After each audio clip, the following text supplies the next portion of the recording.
Okay, we'll call the Groundwater Sustainability Agency meeting to order. Start with roll call. Chair Thorpe, Here. Vice Chair Griva, Here. Board Member Rodriguez, Board Member Wood, Here. and Board Member White. Okay, we'll stand for the Pledge of Allegiance.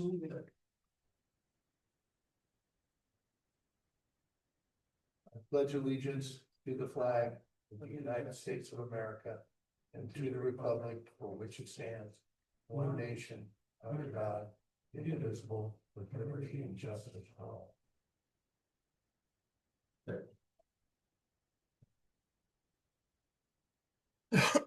Excuse me. Okay, public comments from the audience regarding items not on the agenda. This portion of the agenda allows an individual the opportunity to address the GSA on any items not on the closed session, consent calendar, public hearings, and agency business. Under state regulations, no action can be taken on non-agenda items, including issues raised under this agenda item. Members of the public should be aware of this when addressing the GSA regarding items not specifically referenced on this agenda. So do we have any public comments or items not on the agenda? See anything? Okay, a consent calendar. All matters listed under consent calendar are considered routine and may be approved by one action of the agency unless a request for removal for discussion or explanation is received prior to the time the agency votes on the motion to adopt.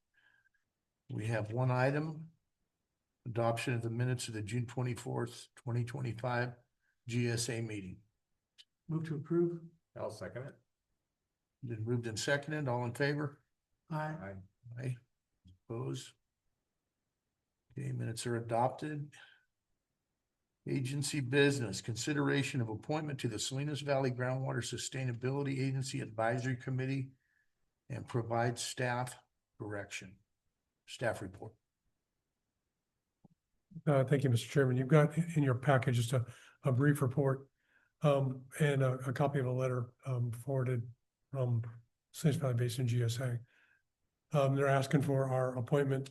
They have revised, the Salinas Valley Basin GSA has revised their format and number of individuals that make up their committee. The current committee is like 23 people. It's quite unwieldy in terms of numbers, sometimes difficult to get quorum. And there are alternates, and the alternates sometimes don't have the background that the regular members have because they haven't been present. So the Salinas Valley Basin GSA has reduced the numbers. I thought, tried to strike a good balance between having government agencies that are part of the groundwater sustainability framework, as well as other stakeholders. You have a seat. I have been your representative on the existing committee. My recommendation is that you appoint me as your continuing member. I don't know if they'll elect me as chair again or not. It would be okay if they don't. But I have been pretty active, and I on the way down today, kind of reflected on our beginnings back in 2017 and 2018. We couldn't even get a seat on that committee. Didn't want to talk to us. Didn't want to include us. And things have moved on. We're in a much better place today. I think we work pretty well together as organizations, and it really has been a privilege to be part of their advisory group. So I'd ask the board if you have any questions. If you do agree with my recommendation and want me to continue, take action today, and then I'll fill out and submit the form and move forward with that recommendation. Thanks. I only have one question. Do you want this guy to nominate you, or you want me to nominate you for that? That's totally up to you guys. Well, in that case, then I will. I don't want to interrupt if you have any questions. Anyone have any questions? I'll go ahead and make the motion. And I will wholeheartedly second that nomination. Okay, it's been moved and seconded that we nominate Mr. Weeks to the advisory committee. All in favor? Aye. Those opposed? Okay, motion carried. You're the nominee. Thank you. Thank you very much. Okay, next order of business, receive a Roy Seco Groundwater Sustainability Agency General Manager Status Report, oral report. Last week, there was a Bay Implementation Committee meeting, and I think it's important that we spend a few minutes talking about that. I think Director Wood, you were there last week. I was online. I did participate, but I wasn't there in person. So the Salinas Valley Basin GSA is in the process now of finally rolling out some more substantive elements of a proposal to develop demand management throughout all of the subbasins. And they're hitting each of the various implementation committees to talk about it. Clearly, demand management is going to be part of the solution for some basins more than others. And for us, given the fact that we have our own river, this groundwater basin that we're managing is pretty sustainable, pretty healthy. And even if you look at the greater Bay and the Upper Valley for that matter, because of the hydrology, as long as it rains and we have water, we're in pretty good shape. History has shown that, but especially because we have an unregulated river, we have this geology that's some unconsolidated sand and gravels, recharges pretty well. And it's pretty sustainable because we have been able to recharge it after significant droughts. I mean, we've rebounded from the droughts that we saw in the late 2010s. However, you do have a technical advisory committee that oversees both the Upper Valley and the Bay, and their charge really is to look at how these subbasins function and what could cause trouble. And a drought could be a significant event, a long drought, prolonged drought, where we see groundwater elevations continue to fall below those that we saw in 15 and 16, could be a problem, is a problem for some well owners whose wells went dry. Nevertheless, they're going to be charged with developing triggers that'll set into motion management actions that are going to be better defined in the coming revision of our groundwater sustainability plan. Remember, we already have one in existence. Next year, we'll be working on getting the other one prepared so that we can meet our deadline of January 2027 for our update. But we're going to have a lot more specificity around some of those actions and what we do when those things occur. So having said that, one of the areas that we'll see a lot more focus in the GSP will be the development of these management actions around demand management. And we got some good examples from other areas that are using, different fallowing techniques, different fees associated with groundwater extraction. And we got kind of a broad brush of the various elements that are out there that can make up a plan. What I anticipate, and something that we'll need to pay really good attention towards, will be the development of this new GSP update and how those things are written and how our technical advisory group will function into making decisions and actions come into existence. Recall, I've said this a bunch of times, but we'll keep saying it. These organizations, this organization, are fundamentally regulatory bodies. We happen to be in a pretty good spot where we're sustainable, but, a drought would be a condition where we may have to take some action to limit the amount of extraction. In addition, you might see changes come about through the development of groundwater dependent ecosystems. We're just now starting to characterize those. They're just developing the, fundamental information to be able to track them. It's going to be a while, but that's an area that I've raised concern about, and I'll continue to do so.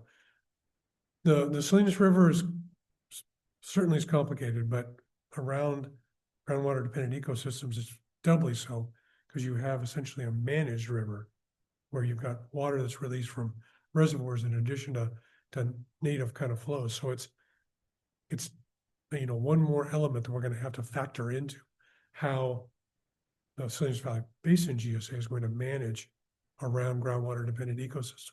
And there may be impacts associated with the management of those groundwater dependent ecosystems that have impacts on the ability to pump. Not sure that that's going to happen, but it's certainly within the framework of things that could happen. The Salinas Valley Basin GSA thus far has indicated they wanted to use the current habitat conservation plan that's being developed by the Monterey County Water Resources Agency in reference to mostly steelhead and the operations of the reservoirs. But there's still plenty of regulatory room, if you will, for the Salinas Valley Basin GSA to weigh in about how things are managed around the Salinas River and other areas. But the two rivers, the Arroyo Seco and the Salinas River, are areas where you clearly have got riparian corridors that are dependent upon surface water and groundwaters. The Arroyo Seco River runs pretty dry, pretty quick. But as we get closer to the Salinas confluence, you start to see, groundwater changes in the alluvial fans that have been spread out over time, and you have different kinds of vegetation as you get closer and closer to the Salinas River. And those areas may have groundwater dependent ecosystems or something that we'll have to pay attention to. So I say those, I just give you two examples of situations that may result in some sort of need to manage groundwater. Generally speaking, we're in a great spot. We have a great river system. We got a great groundwater basin that recharges. We got decent water quality, but we still have the droughts to deal with and other elements that may come along over time. But I think those are the two most identifiable and likely to be something of concern. And then our technical advisory group will look over how we develop our next update of our groundwater sustainability plan to develop appropriate triggers that would then take us into management. Good news is, we have Gus. He's chairing that technical advisory group. He's been watching things. One of the things we saw a couple months ago, I raised a concern and brought it to your attention was, the opportunity for us to be experiencing, a decline of groundwater elevations over time. But as it's worked out, that could have just been the period that they looked at. We had a significant drought, and there was a pretty significant dip. But if we take a longer view of, say, the last 50 or 70 years, where we have actual hydrologic data to be able to support it, it goes up and down, it being the groundwater elevations. But they've seemed to rebound almost exactly to where they were at the beginning of that period. So I'm pretty confident, given that we get some rainfall, that we'll be okay. But California has experienced long-term droughts. Imagine if we had a drought like we had in the teens that went on for 20 years. And you're going to need to have some technical assistance to help you sort that out. That's what the technical advisory group will do. So that's something that we'll need, to look at. We'll need to look at the triggers. We'll need to look at the role of the technical advisory group, and all that we need to participate in. And then, that will mostly be Gus and I, but we will be participating in this next round. Now, having said all that, the implementation committee, they looked at fees for extractions. They looked at different kinds of land fallowing activities. They looked at a lot of different elements that could make up a plan. And my guess is, it's more than a guess. What is likely to occur is we will get a suite of potential actions that'll be laid out in our plan. And it will be up to us and the Forebay Implementation Committee and the Salinas Valley Basin Committee to look at what we might implement should we get into a situation where some of the triggers are tripped. For instance, what happens if we have a couple of years of drought and our elevations start to get pretty close to, the 2015 level? They're going to want us to take action. What happens if we go 5 years or 6 years, 7 years, and we start to see declines? And, I think a number of the committee members brought up the fact that there were fairly significant declines in pumping during that last drought. And we had one individual note that 25% of the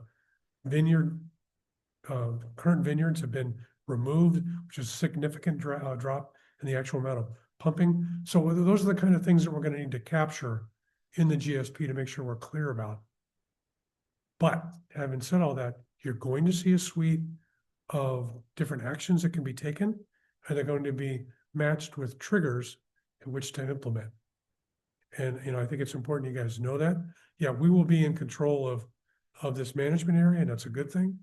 But we'll adopt that GSP, and those actions will be in there for us to consider. So perhaps Director Wood, if you had anything to add. There was a conversation, brief, but a conversation related to where do the reservoirs fit into this? The supply coming from reservoirs. 1, 2, just general common sense for most farmers is that if you don't have water, you don't plant crops. And that was lost on staff, it seemed.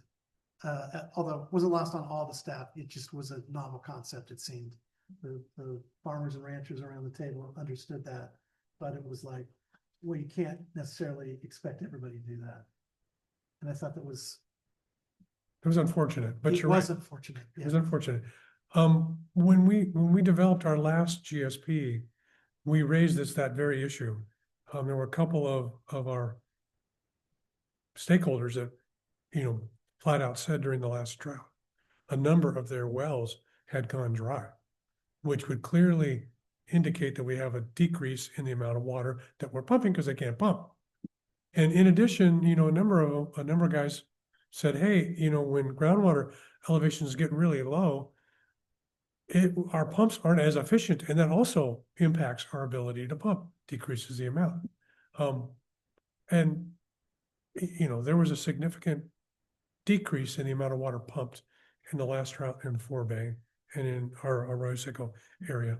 There's some areas in our groundwater basins, subbasins, that didn't see that kind of drop. I know that there's at least one area that actually saw an increase in water use during the last drought. It's the area that has that water supplied via recycled water and river water. Their demand actually increased.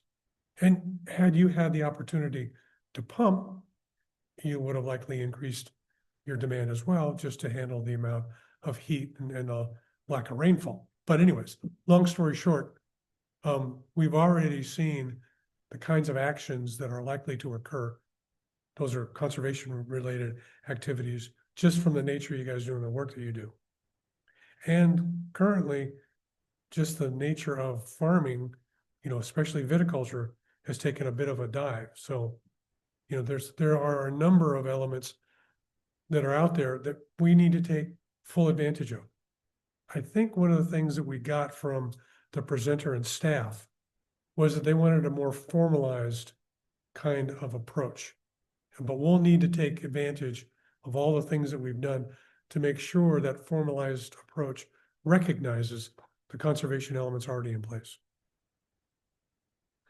And let's not forget that the drought that we experienced was largely man-made.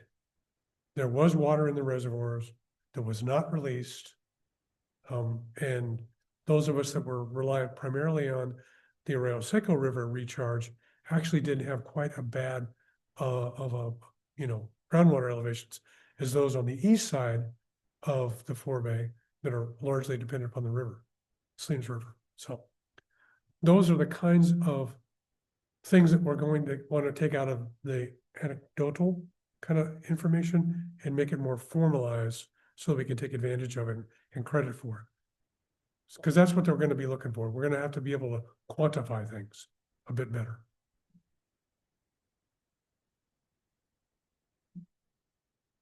So, this is going to be an ongoing discussion. It's going to come back in August, but I wanted you guys to be aware of this stuff. I mean, it was a couple hours long on that one item. And so they went through an awful lot, and I didn't want to bore you with all the slides. But if you're really interested, you can go through and look at the presentation. They have an economist that's part of the program, which is probably a good thing.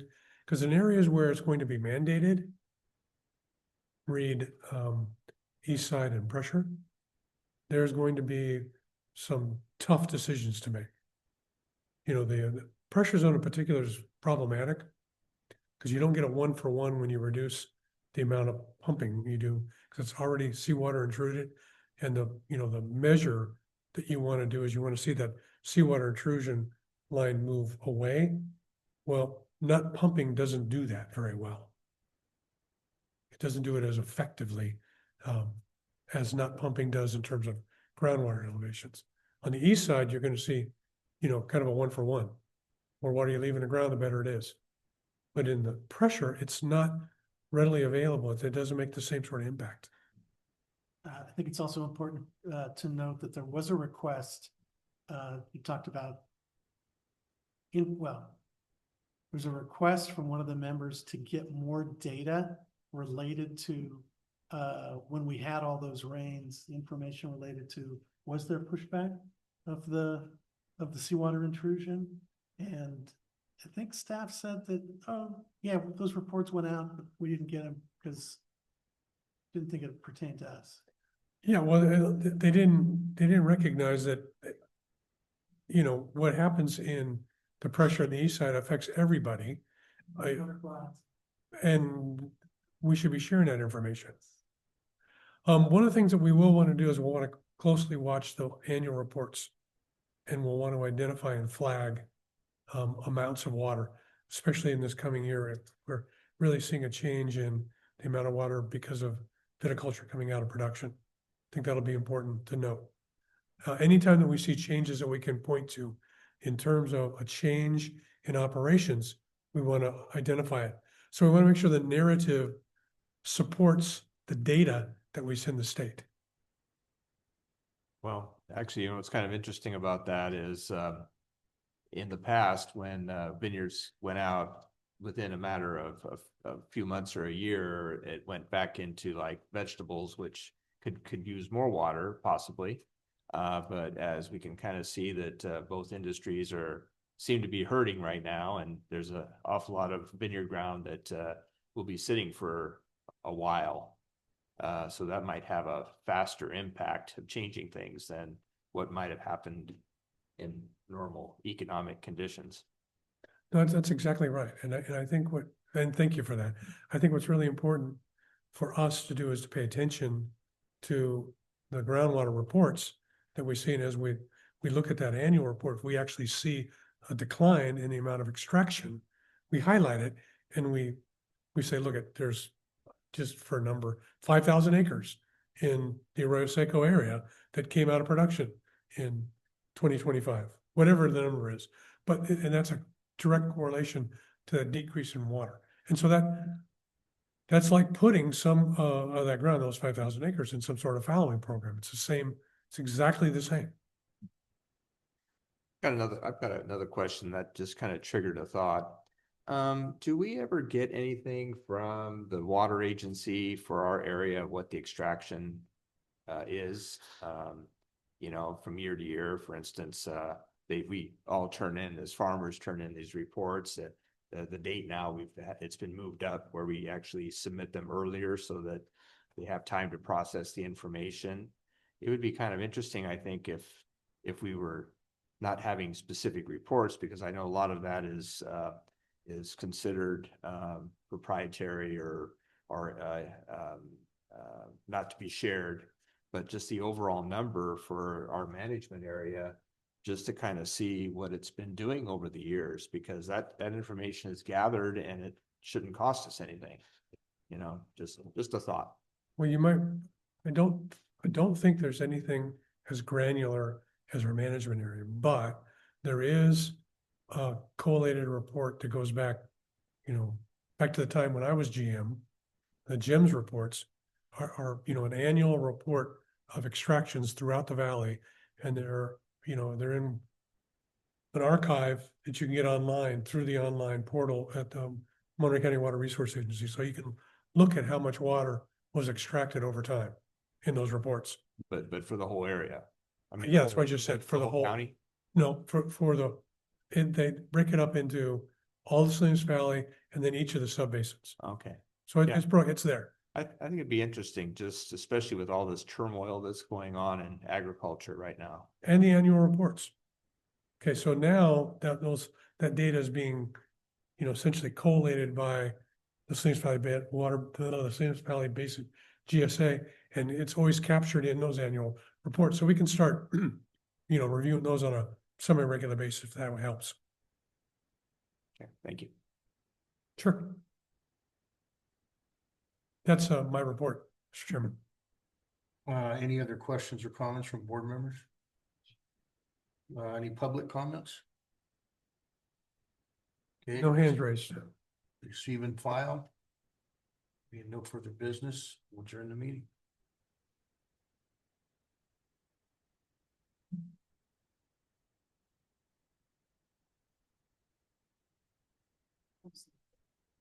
Thank you.